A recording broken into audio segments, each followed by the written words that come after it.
Yo, what is going on, people, and welcome back to another video. So today we're going to be showcasing this Land Rover Defender, and I feel like we've showcased a Land Rover Defender before. I'll have a picture on the screen right now, but I feel like this is a different model, as they do look different. Maybe this is an older version, I'm not too sure, but this definitely does not have the same style of the other Land Rover. And it does look pretty good. As you can see on the screen, there's a pink Land Rover, so maybe we're going to drive around in that. This was posted on the 6th of December, so it actually was quite a while ago. And I just thought I'd leave it and wait till it gets a lot of updates, and maybe then it'll be perfect for us to test out. But it's made by this Chris guy and this Neha. I think we showcased some of this guys as mods before, but do check out this mod. There will be a link in the description. Please leave a like and a subscription, and I'll see you in a minute. So here we have the Land Rover Defender. Now, I do actually like the version of this. The other one was also good, but this one just gives me more of a jungly off-roady vibe than the other Land Rover Defender, which we've previously showcased. This one's a lot more open, and I feel that that's what Land Rovers should be, especially the old ones. The new ones are mostly just like cars in a way, you know, like normal SUV cars, if you want to put it in that way, but these are like proper off-road cars. I do like the colours. You do have a green one, you do have a pink one, you've also got this grey one, and you have a black one and a yellow version. So that's pretty cool that you have multiple versions. I don't think a pink would go with this unless you're pimping my vehicle out. But I feel like the grey one and the green one do suit the Land Rovers a lot. As you can see, you can actually have a wheel in the back of the trunk and also a gas canister. You've also got some storage in there. The wheels are custom to this vehicle, but it does use the normal DayZ car parts like the spark plug, the car radiator and the car battery. The lights also are the same, but I can't wait to get in this vehicle, drive it around, and maybe I'll find some information that I can actually tell you on this Land Rover. Let's jump in. So if you guys actually want to refuel your Land Rover, what you do is you can come up to this here, hover over it and literally simply refuel it. 2 gas canisters will make sure that you have a full fuel tank. After I've done this, I'm going to show you where to actually fill up the radiator so you know exactly where to go, so you're not searching for ages like I normally do. Now, for some reason, this vehicle does not like my method of actually using a gas canister full of water to actually refuel the radiator. So I've got a water bottle today. Please don't bully me. I'm sorry, but this is where you go. So you don't actually hover over the actual refiller thing itself. You got to hover more to the right. So I'm going to fill that up after this, but we've got 500 storage, which is pretty decent to say. It's only got 2 seats. It's got an area at the back. So I'll see you in a minute once we jump in and we check out the interior. So here we are.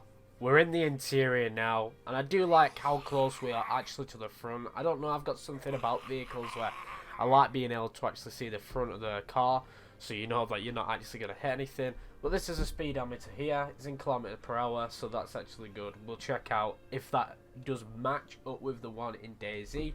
This is what the interior looks like. You've got nice brown seats. I'd say they were leather, maybe they're not. But the steering wheel does actually clip into the legs.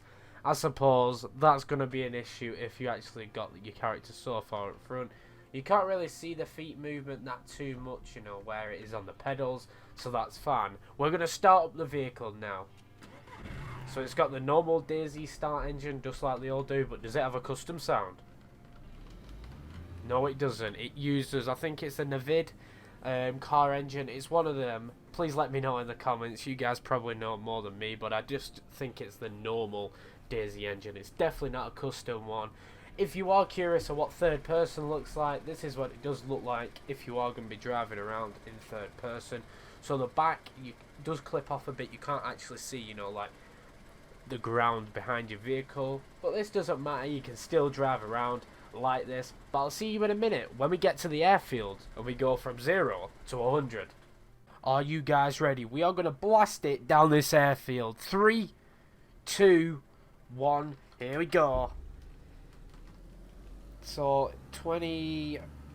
So I'm just checking the speedometer here. So that's 60.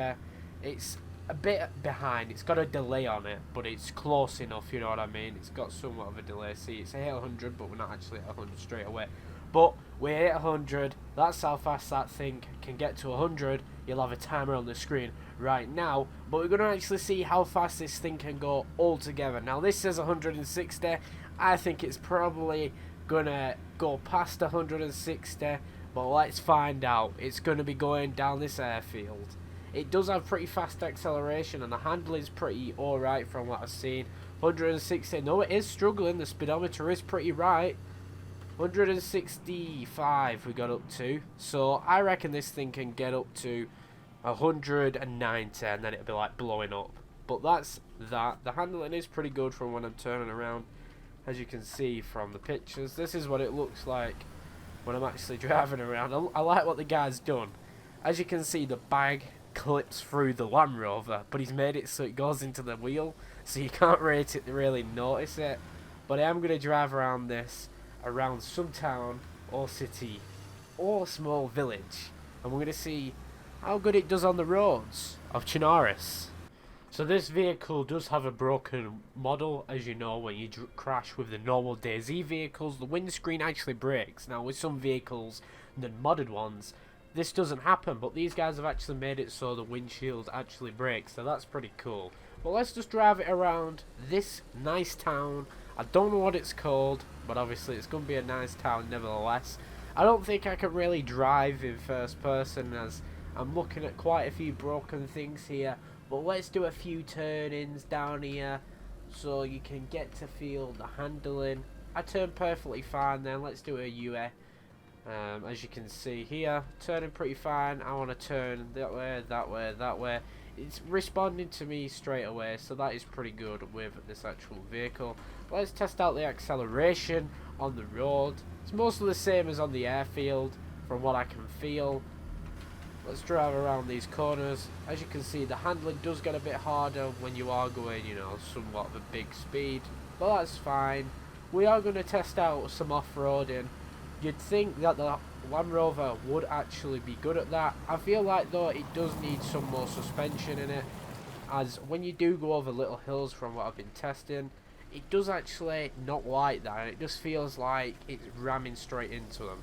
If you haven't already noticed as well, this vehicle does have 4 gears. Well, let's just test out this little dirt road up here. Let's see if it can actually make it up there, if it changes the performance. So I'll see you in a second when we get to the dirt road. So I've been looking for a while now for some dirt roads, and I actually can't find any with the 2 lanes. So we're going to go up this miniature hill, just off-roading it, and see how this does. Now this Land Rover isn't that strong. As you can see, it is steaming up. I know that I did was crash into a lamppost, so maybe it does need to be upgraded a bit more, as it does have a front bumper on it, somewhat anyway, and that's what I actually crashed into it with. I just feel like this vehicle does not like off-roading whatsoever, you know what I mean? It's a bit slippery on the handling as well. It's not as fast on its feet, but maybe that's something that needs to be improved with this vehicle. Can do some mad donuts if you want, maybe in it. Let's see if we can get a donut. No, donuts aren't working, bruv. Donuts are not working. But thank you guys for watching this video. I hope you enjoyed it. I really do appreciate you guys watching. Tell me what you think on this Land Rover mod. The links will be in description to all my socials and the actual mod itself. Leave a like, leave a subscription, and I'll see you guys next time. Adios, amigos.